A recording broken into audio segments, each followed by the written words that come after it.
Hello and welcome to another episode of Brothers Creed Podcast. We're talking about motivation, experiences, and exploring the world around us. We're the Thomas Brothers, and I'm Ethan. And I'm Jared, and today we're talking about, Ethan and I, about our fitness follow-up. As many of you know, at the beginning of the year, we focused on making some different goals, and fitness is a big part of that. And so Ethan had made the goal this year to run a triathlon, which he has done, and it's only barely into April. And so he's going to talk to us about that. And I'm going to talk about some of the stuff that I've been doing as far as just working out. And also I started Brazilian Jujitsu. I took Jesse's word for it. We've had several people on. Matt also. Matt Kaler, he talked about Brazilian Jiu-Jitsu, and a couple. Chad Webster talked about Brazilian Jiu-Jitsu. Yep. So applying some of the things that we're learning. Yep. So hopefully you guys are also applying things, and you're growing your creed and learning new things. That's what we're all about. Just exploring new things, trying new things, and so it's going to be a good episode today. And let's dive in. All right, let's do it. Spartans! What is your profession? Any man who must say, I am the king, is no true king. What I do have are a very particular set of skills. Skills that make me a nightmare. If I can change, then you can change. Everybody can change! Let us all unite! Let us fight for a new world, a decent world. All right, so I'm going to start off talking about my fitness journey to triathlon. So we actually had, I can't remember exactly which episode it was, but it was episode with Triathlon Taryn. He runs a lot of triathlons. He is a trainer and shared some really interesting things about triathlons and everything with us on that episode. So that was kind of some additional motivation, but I've actually wanted to do a triathlon since like 2019.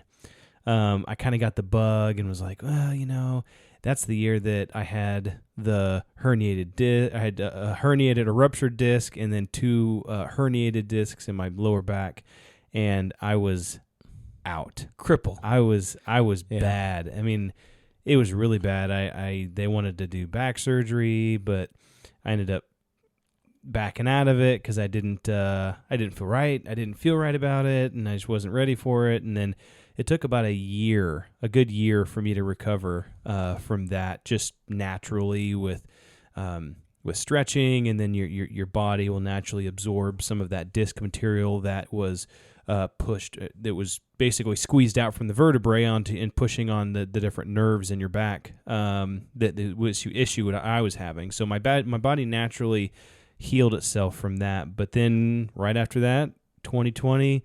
We got into COVID and all this COVID stuff. And then they canceled the one that you were planning on doing, right? Yeah, so I wanted to do one kind of end of 2020, but then they canceled that, and there really wasn't much kind of through. There was just really questionable, and if I wanted to drive like 5 hours away to do something. And so this year, I was like, I put it at the top of my goal list. I was like, I'm going to do a triathlon this year. Now, there's lots of different types of triathlons, but I did it. So on April 30th, just this last weekend, I completed my first triathlon. So I did what is called the sprint triathlon. So the sprint, the one that I did, is a half-mile swim, 18-mile bike ride, and a 5K run, which is 3.2 miles. So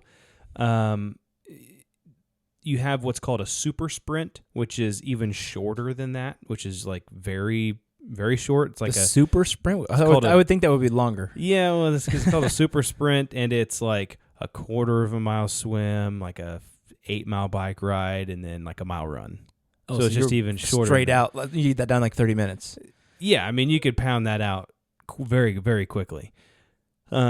Then I did the sprint, which is the distances I just shared. And then the one after the sprint is actually the one that I want to build up to, which is double the distance of the one that I did. That would be a mile swim, like a 25-mile bike ride, and then a 10K, which is a 6.2-mile run. What's that one called? That one's just called an Olympic triathlon. That's the one that they do in the Olympics. Now, every race varies a little bit as far as the distancing. Sometimes it's like, 0.93 of a mile. Sometimes it's a little bit more, a little bit less. But then the one after that is a half Ironman, which is, they call it a 70.3. And that one is a 1.2 mile swim, a 56-mile bike ride, and then a half a marathon. So a 13.1 mile run. And then you have an Ironman, which is double the distance of that, which is a 2.4 mile swim, 112 miles on the bike, and then followed up by a full marathon, 26.2 miles. And then followed up by death. Yeah. And then followed up by a week in bed. Yeah. So I did the sprint. That was one of the local ones we had around here. I actually did it up in the northern part of Lake Norman, which is a lake here in Charlotte.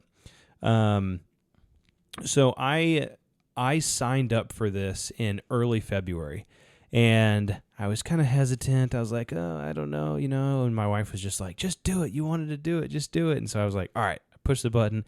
It's like $100 to sign up for it.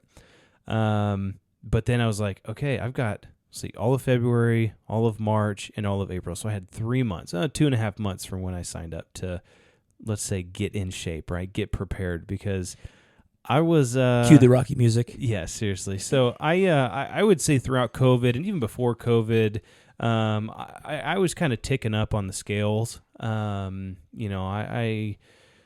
always try to be as healthy as possible, and we've done a couple of different things. We did the Bone Frog Run, which is a 6-mile obstacle course race, and I mean that was difficult. Right? That was brutal. Well, but mostly because we were just getting over COVID. It was because a week after we had COVID, but so I mean I was always kind of trying to do stuff, but I'm 6'2", and I was getting up there. I was pushing like 245, kind of, and I'd fluctuate a little bit here and there.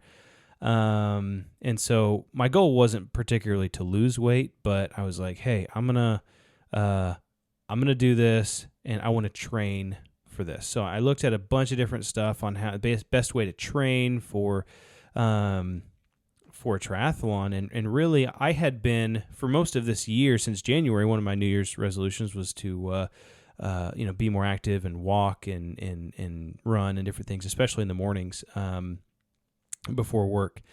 And I would go out and I would run a mile, and then I would walk a mile, and I was like dead by the end of that.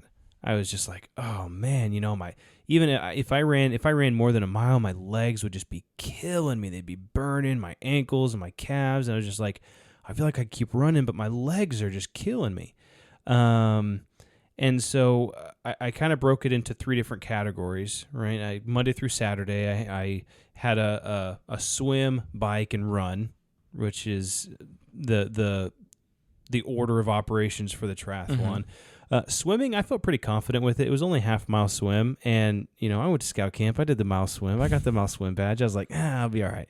I actually never got that because you had to go practice for it was playtime. It was rec time. You had to go practice 3 days in a row, and I was like, I don't want to spend all my rec time practicing swimming around in laps in the pool. So I wasn't too worried about that. I actually only did 2 or 3 swim practices.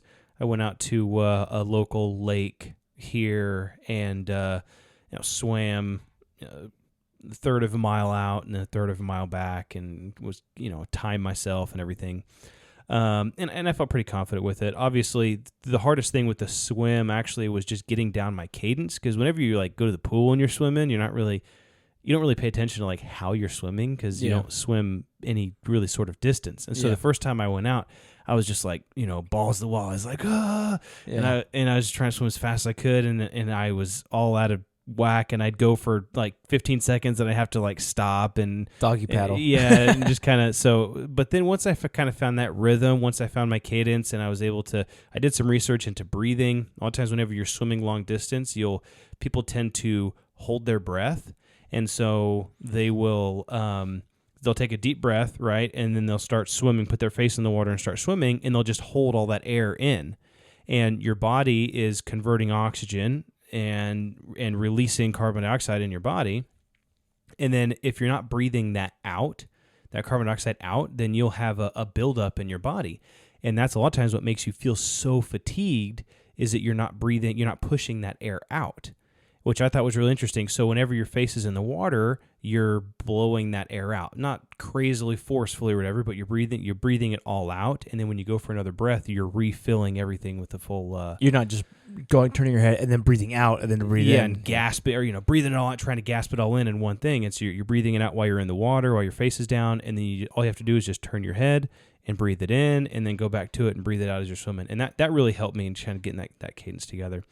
Next was the bike. Now, I just bought like a used triathlon bike off a Craigslist for like $120, right? And it came with a little like a bike treadmill thing that you can use like as a stationary bike, so it kind of lifts up the back tire so you can go and I would train at least twice a week on the bike. And I would, at first off, I started going like, okay, well, I'll go half the distance. I would go 10 miles, and then I had a little computer on it that would tell me how far I was going. And then I started going the full distance. Well, okay, we'll go 18 miles.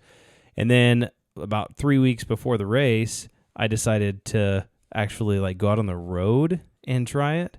And that was a whole different experience, man, than just doing it on like a little treadmill thing in your garage. In your garage watching reruns of The Office or something. Yeah, seriously. So it took me a little bit longer to do it. Actually, it took me like 20 minutes longer to do it than when I was on the road. Just because, there's a couple different reasons why, but it was good. I was able to gain that experience before I went out. And then last as far as training goes, was running. And that was really kind of the easiest form of training that I was able to do because, it doesn't cost anything. It doesn't, you don't have to set anything up. It's just like put your clothes on and go out and run. Now, I did buy a new pair of running shoes. I felt like that helped me. My other ones were pretty trashed. And I would get out and, at first I would run. I would get to the point where I'd run 2 miles, and I'd feel pretty good about that. And then I was like, okay, well, I'll run 3 miles. And so I'd kind of walk all the distance of the 3 miles. And then I kind of built it up. And every time I would go out, I would just run 3 miles. And kind of my target was like a 10-minute mile. That was where kind of my target sat. And then I started introducing, and I started feeling good with that. I started beating that. I started getting like 925 mile, average miles for 3 miles, or, a little bit better. And so then I started introducing a longer run. So like once a week, I'd do a 6-mile run where I would slow it down, but I would work. There's different zones that you work in as far as heart rate zones and working out. I did a bunch of research on it, and there's a couple different zones, but zone 2 to 3 is kind of that endurance, that cardio endurance building area. So that's anywhere between like 60 to 70% of your max heart rate. So for me, that was like 130 to 140 beats per minute. Okay. And so I'm tracking that on my watch. So you wanted to keep your pace, you wanted to keep within that range?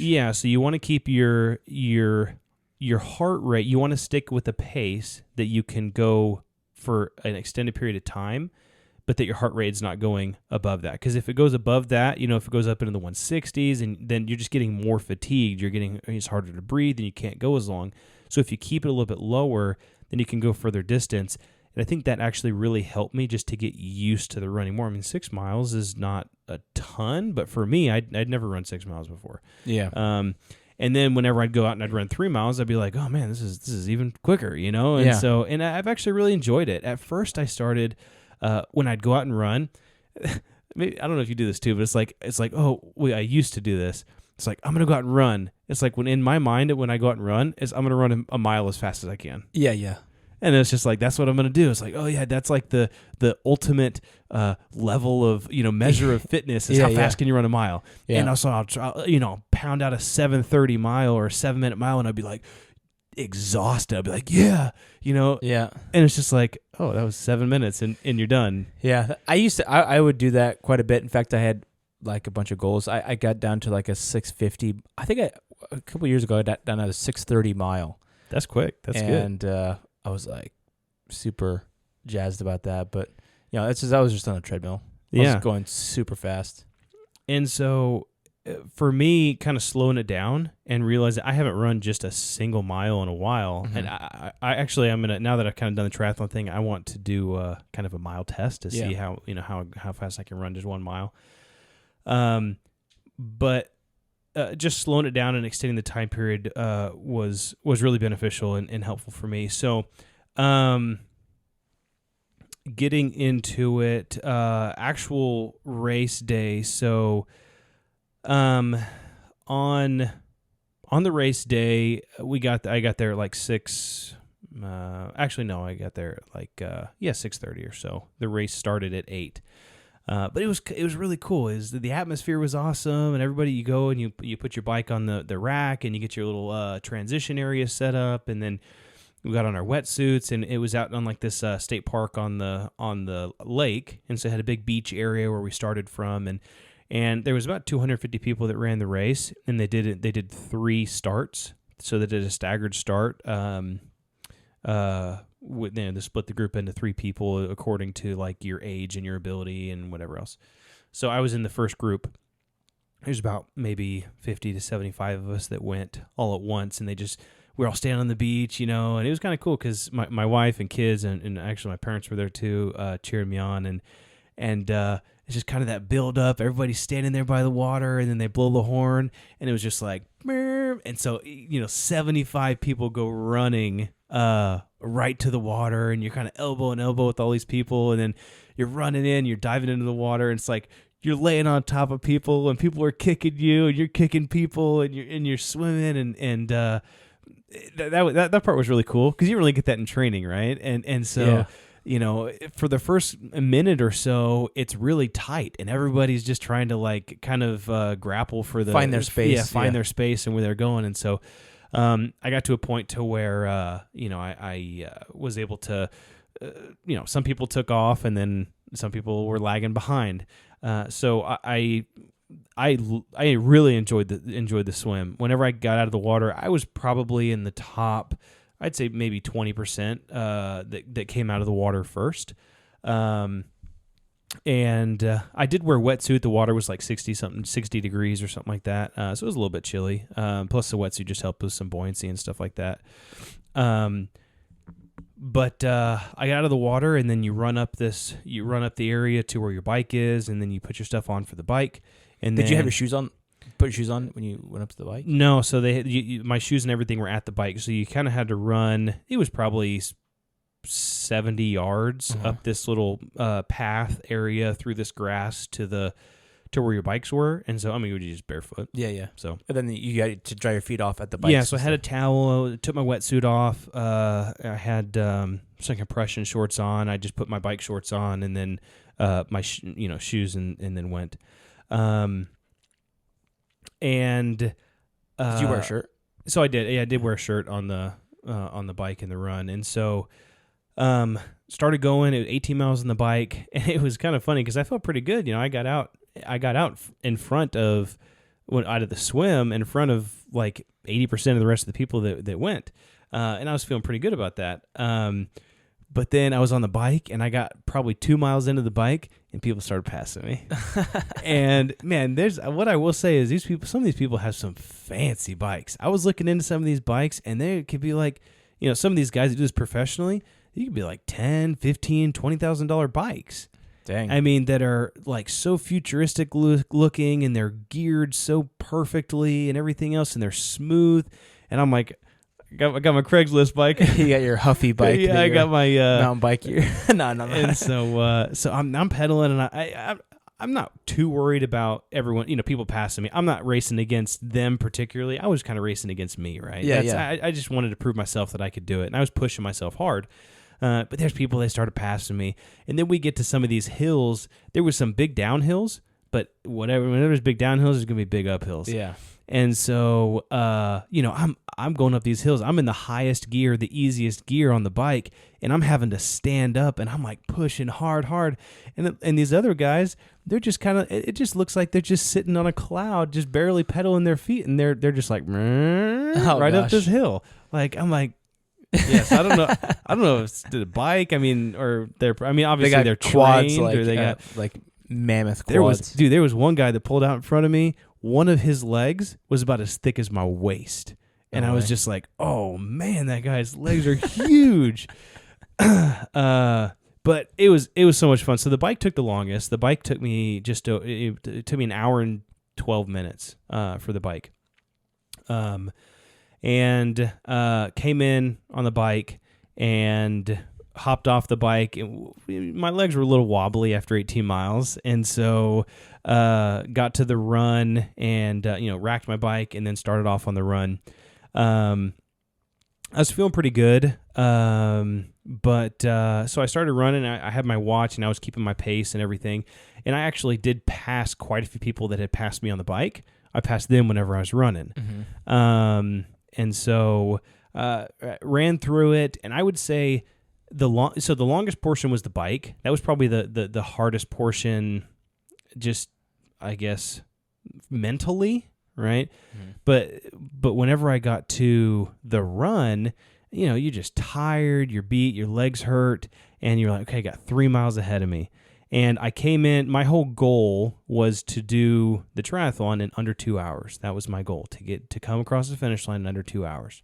And so I came in from the bike at 1 hour and 27 minutes. And so I said, okay, I have 33 minutes to run 3 miles, and I was tired, and I was kind of fighting for, in my training and everything, I was kind of around that 9:45, 10-minute pace. Which would have put me there, but I was like, I don't know if I'm going to be able to make it. So I started running and everything, and that was probably mentally for me a really hard point, because you're so close to the end, but it's like, if I could just walk up this hill, and then I'll start running again. Yeah, and it's just, you just convince yourself in your mind, well, I just need to walk for just like 2 minutes, just 1 minute, and then but I'm like, no, if I walk, I'm going to kill my pace. Yeah, and I'm gonna, I'm not going to make my time. And so I never walked. I kept going, powered all the way through. I tried to maintain that 10-minute mile pace. And then I ended up coming around the corner, coming down. It was down this big hill, and then you had to run around this building back to the beach where we started on with the swim. Yeah. And they had this big finish arch or whatever. Yeah. And I, ran through the arch, hands in the air. Did you just keep your pace at the end, or did you just start like pick No, up at the end. At the end, I was like, I think I finished on like a 7-minute mile pace. Like, I was booking it, trying to just get it done. Oh yeah, right. Yeah. And I ended up finishing in 1 hour and 57 minutes. So nice. I came in 3 minutes below my goal. Excellent. Which I felt good about. My race times. My swim was about 4 minutes faster than my practice. My biking was about 3 minutes faster than my practice, and my running actually was about 5 minutes faster than my original time. I kind of did like a where am I at the very beginning of my training. Yeah. In February when I started, and then kind of what my race times were. So nice. Would I do it again? Definitely. Yeah. I definitely do it again. Actually, I was looking online the other day. There's one in August that I'm gonna try to do. Oh, cool. It's another sprint. I want to do the full one, but in this area, there's no full ones that are open this year. So I'm hoping to do another sprint at the end of August, and then now that I know what I'm going into. The first one I was just I didn't know what I was doing. Yeah. Right. But now that I know what I'm going into, I would have definitely pushed harder on the swim. I definitely could have done better on the swim. I probably could have come in, top 10 on the swim if I was pushing. Really? If I was pushing as hard as I could have been. I was almost laughing. It was like I was so giddy right there at the beginning, and it was fun, and I was like laughing as I was going just because it was so exciting. Yeah. So, and then hopefully, in the future, an Olympic one is in my future. impact for me, just to kind of round this out, is physically, just the training aspect, I feel better. My goal wasn't really to lose weight, but I've lost about 20 pounds over the past couple months, Nice. which has been great. It has been good for me in having a goal set. So I have like something that I'm working towards and that I'm training for, that helped to give me motivation. And just mentally for me, accomplishing, setting a goal out there, putting my mind to something and accomplishing it, come across that finish line. I actually was kind of getting a little emotional, not because I was so fatigued and so tired. I mean, I was tired, and that was maybe a portion of it. But it was just like this. You completed the task, it was like yeah. this sense of accomplishment that for me, it was like I felt like I really needed. Yeah, just yeah. personally. Like I felt personally like I needed a win. Mm-hmm. It was something hard, and I loved it. So awesome. That's so great, man. I'm proud of you for doing that and for sticking with it and being persistent in that. Yeah. Whenever I finished, and Dad's probably going to listen to this, but he goes, hey, maybe I'll do the next one with you. And there then you go. and Hold then, him to it. And then I go, oh, okay. And he goes, maybe. So I guess that was kind of asterisk with a maybe not as well. Yeah, so. That's funny. That's awesome. I've been on a kind of a little bit of a different journey as far as health and exercise. My wife and I we do most things together, almost everything together, and so we've started off the year doing a strength building program, both of us, and really what that was is low, like high weight, low rep, like 3 sets of 3, or then you just increase the weight each time.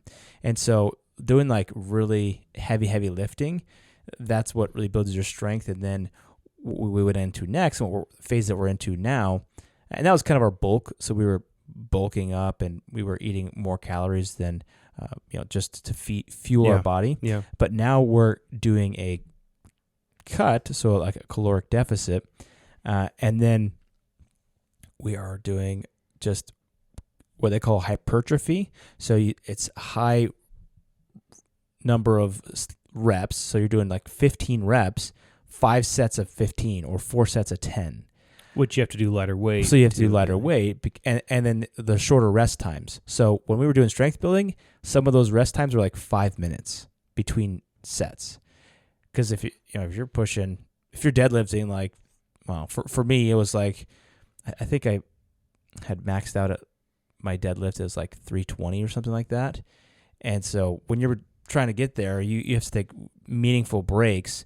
But now I'm doing like 5 sets of 225 deadlift, or actually 5 sets of 15 225 for deadlift, and it's just like you get 10-second break.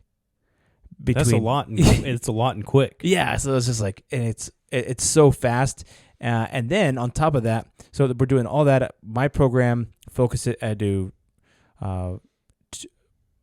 upper body. It's chest, back, and shoulders on Mondays, Wednesdays, and Fridays, and the other days I do lower legs and stuff. And so legs is tough, man. Leg day. I can't skip leg day, but I just, it's mainly deadlifts and squats and leg presses and leg curls. Yeah. Leg extension curls, which it's so many reps, and it's just like, oh my gosh, those days are brutal. But the day after those days are brutal. Yeah, exactly. But one of the things that we're doing is it's more difficult than I expected, especially with my job, as I just sat at a desk all day, is getting in 10,000 steps a day. And now this week we're kind of in phase 2 of the program. So now we're doing 12,000 steps a day. And so it's like, oh my gosh. So I'll get to the gym in the morning at 5. I'll walk on the treadmill for 15 minutes, just like a brisk walk pace. Because you're supposed to, you don't want to wear yourself out. You just want to get in those steps. And so I get a mile in before my workout. I'll work out, get back at around 6:45, do then I'm with the kids, 2 of the younger kids, and then I make a breakfast, and I take a shower, get ready, and then I go on like a hour walk around the neighborhood with the 2 youngest, and pushing a double stroller. I usually get about 2 miles doing that, and that takes so long, man. It's like a 28-mile pace. You're pushing the stroller as they're like dragging their hands on the wheels, and well, more what it's like, I'm like, hey, let's go, and our oldest, he's 2, like 2-ish. I don't know, he's 3, almost 4. He's like, oh yeah, 'cause he likes to ride his little bike, and so he'll ride his bike on the downhills.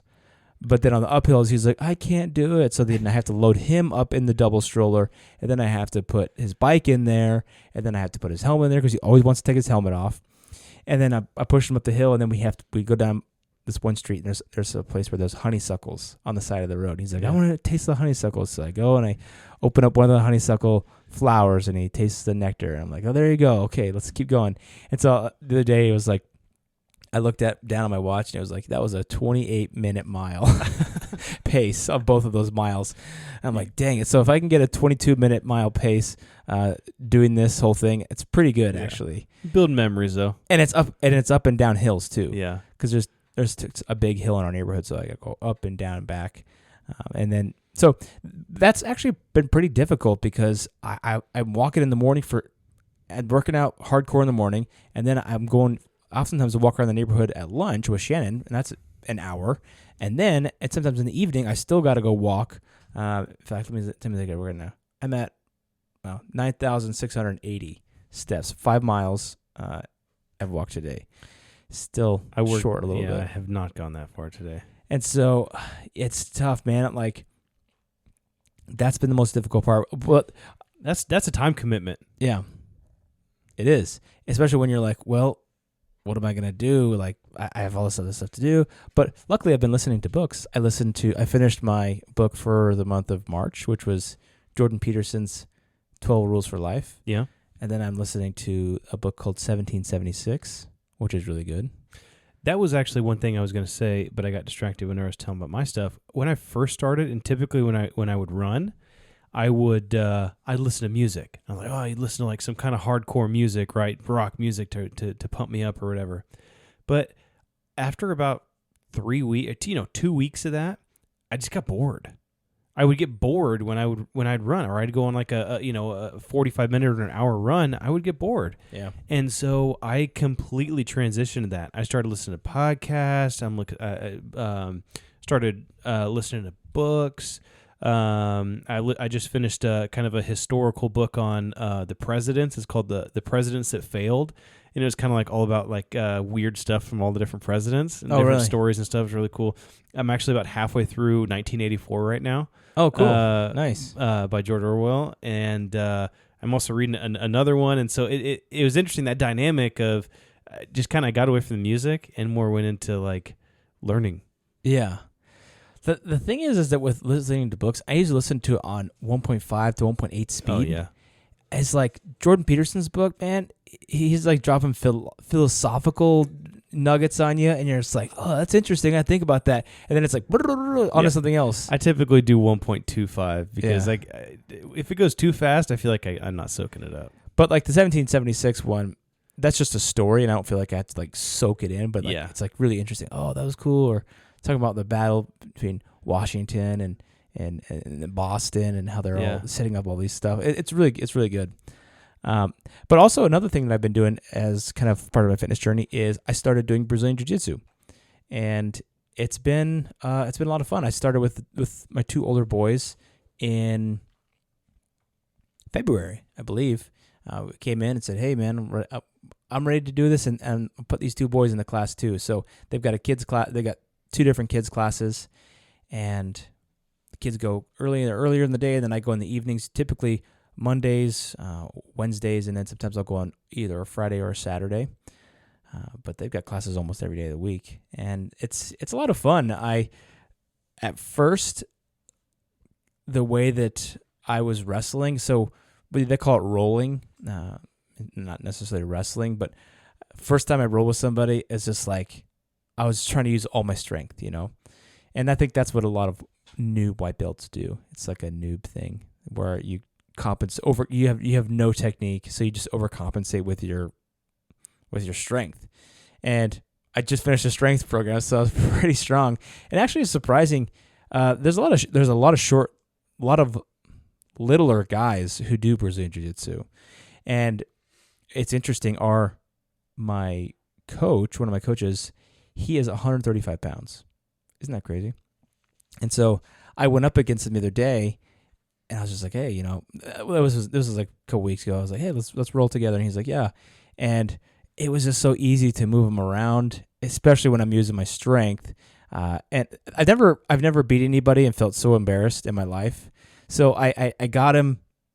I was just throwing him around, and then I flipped him on his back, and I just got him on a rear chokehold, and then he tapped out. And I was like, I've never felt so bad about tapping somebody out, because I just wasn't using any technique at all. I was just manhandling him, and then he was basically he's like, if you wanted to, you could throw me through this wall, but he's like, that doesn't use any technique, and he's like, oftentimes size makes all the difference. He's like, even more so than belt, because if I'm trying to do some kind of choke or something on you and you just break my arm in half, it doesn't matter, how my technique is, or how strong I am. But he says the size matters so much, and so there's different weight classes within jiu-jitsu for the different tournaments. The one that they just had this past weekend, it was like a tap out cancer tournament, and there's different points when you do different things. And I was just looking at the website, and I was like, I would be considered in the super heavyweight section. So super heavyweight was like 195 to 207, and then there was like a ultra heavyweight, which was like 207 to like 225, and then 225 was like ultra super heavyweight, 225 and up. But that's not even that heavy. I mean, for the triathlon, they had if you weighed over 220 pounds, they had what they called the Clydesdales division. No way. Yeah. They called them the Clydesdales. And then for women that were over maybe like 170 or 180 or something like that, they called them the Athenas. Oh, nice. They had to have a better name for that. Yeah. But it's funny. I mean, I never really, I haven't thought of myself as a real big guy. Yeah. Growing up, but you're above average, definitely. I think that I've definitely seen changes in my body in doing these programs. I feel like I've bulked up pretty good. I used to be around like 180, and now I'm solidly around like 200. And so, and every time when I'm wrestling with folks, they're just like, "Wow, man, you're just like a big guy. It's hard to get my legs around you, or hard to wrap you up and to do all this kind of stuff." And so that's been interesting piece of it, where I'm kind of like, especially when when you have another guy that's 200 pounds and he's on your chest, you're kind of like, man, that guy's heavy. That's a lot of weight. And so if I want someone's chest, I don't kind of realize that I'm that heavy sometimes. So it's interesting just getting that perspective. And some of these big boys, man, they'll just squash you. There was one guy I was wrestling the other day, rolling with him, and he just put his forearm right in my neck and just leaned into me, and I was like, okay, done. But it's a lot of fun. So you have to, as you go through, you can kind of prove that demo some of the skills that you're learning, and you get different stripes on your belt. And I'm gonna probably demo some of the moves and stuff coming up soon here in the next week or so to get my first stripe for my white belt. And yeah, it's interesting. I roll with one guy who's a blue belt. We roll quite often, and we were just talking about different submissions and stuff. He's like, yeah, I don't even try to do arm bars on you. And I was like, yeah, why is that? And he's like, well, because he's 180. He's like, because of how strong you are, he's like, every single time I've ever tried to do an arm bar, you just easily like muscle out of it. And so he's like, I don't even try to do these. I try different submissions for you. Yeah. I'm sure there's different guys that have certain techniques that they like better than others. Yeah. Oh yeah. Everybody's got their little things. I was wrestling one guy. I keep saying wrestling. I was rolling with one guy yesterday, short guy. He's probably 150, weighs 150, and he got me in like this awesome chokehold. And I was like, man, and he was telling me, you just got to learn 1 or 2 good moves and then just go to those moves every single time. And this one was called an Ezekiel Choke. And it's basically like you put your arm on the underside of someone's neck, and then you grab the sleeve of your other arm, like you kind of hook your sleeve, and then so you're with your fist, you kind of go back in, and then you just pull so that your front fist is in front of the throat, and then you just pull back on your sleeve, and it basically just chokes them out. Nice. And so that was a cool one, and I was like, I'm gonna start using that. But anyway, it's been a great journey. I was gonna say, I remember, I think it was when we first started talking about Brazilian Jiu-Jitsu and having some people on the podcast that had done it. You were like, man, I don't know about this. You were skeptical. I was skeptical. You were like, I don't know about these, sweaty guys rolling around with each other, trying to rip each other's clothes off. I was like, I don't know about that. I think it's that part is right though. I was like, I don't know. I think it's a little bit more than that. So, would you say that your skepticism has been quelled? I mean, do you think this is a good thing for everybody to do? Well, you definitely heck, when I'm rolling with someone, your belt comes off, and then your gi is almost coming off, and you're using that to choke him out, you can use that to choke him out. So, but it's interesting. One thing that's cool about Brazilian Jiu-Jitsu is that, as opposed to karate or some of these other ones, it's like it's very hard on your body. Yeah. If I was to do a roundhouse kick to your face, I can't go full bore and do that very often. But if I'm trying to get someone in a chokehold or trying to get someone in a Kimura or some kind of arm bar, I can do that full speed and full power. Obviously, I wouldn't crank their arm to break their arm, which you could, but I could get to the point where they tap out. And so that's one of the things. It's like a full speed sport that you can actually do, and it's not like you don't have to risk super injury. And I know some people do get injured. And in fact, I come home multiple times a week, and I'm like, man, where are all these bruises from? Like, I have under my arm right now, all these bruises where I don't know what I was doing, but it looks like someone's fingers were all on my arm, or someone was really gripping my arm. I had 5 dots under my arm. I was like, I don't know where that's from. And so especially what's even more rich is I'm like, I have all these bruises when someone was just grabbing my arm. And then I hear Amber Heard. She's like, oh, Johnny beat me next to death. And then she's like on the red carpet the next day. She looks absolutely fine. Yeah. So I'm like, she's lying.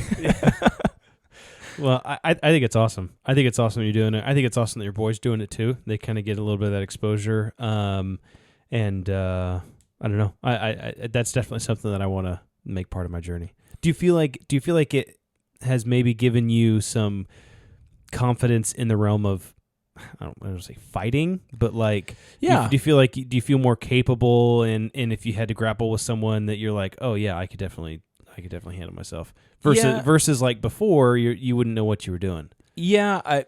Well, I still, to be honest with you, I still am not an expert by any means. And a lot of right now, it's using the gi itself. So I can grab your lapels and I can choke you out. The gi is basically your outfit.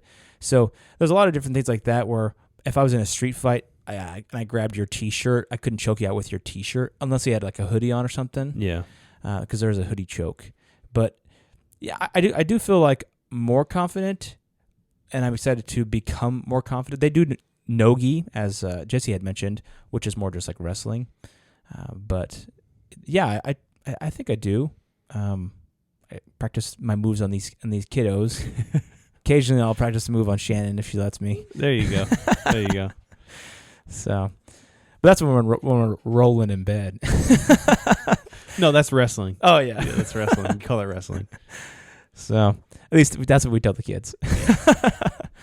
So anyway, that's where I'm at, and I'm excited to do that. So I'm excited that we're both working towards our goals, and we're both trying new things, and that's really what we're about on this podcast, is just trying new stuff and having new experiences. And you might like it, you might not, but yeah, as you grow older, you can and as you have more experiences, you can go towards those things that you like and those hobbies that you enjoy. Yeah, I think exploration is huge in finding what you want to do. I think personally, for anyone, man, woman, whoever, I think finding a hobby and something that not only maybe is good for you physically, but something that you enjoy and something that's fulfilling to you, I think that is so important. Absolutely. So, well, thanks for sharing with us your experiences, Ethan. Yeah, you too. And listeners out there, if you have recently tried something new or you want to try something new, let us know about it. Tell us about it. Do it. Write us something to, send us an email, an explanation of what you did and how it went, and we'll talk about it on the podcast. Yeah, or follow us or let us know on Instagram. We're active on there and also on TikTok. So send us a message. We'd love to hear from you. All right, let's build that creed together. Let's do it.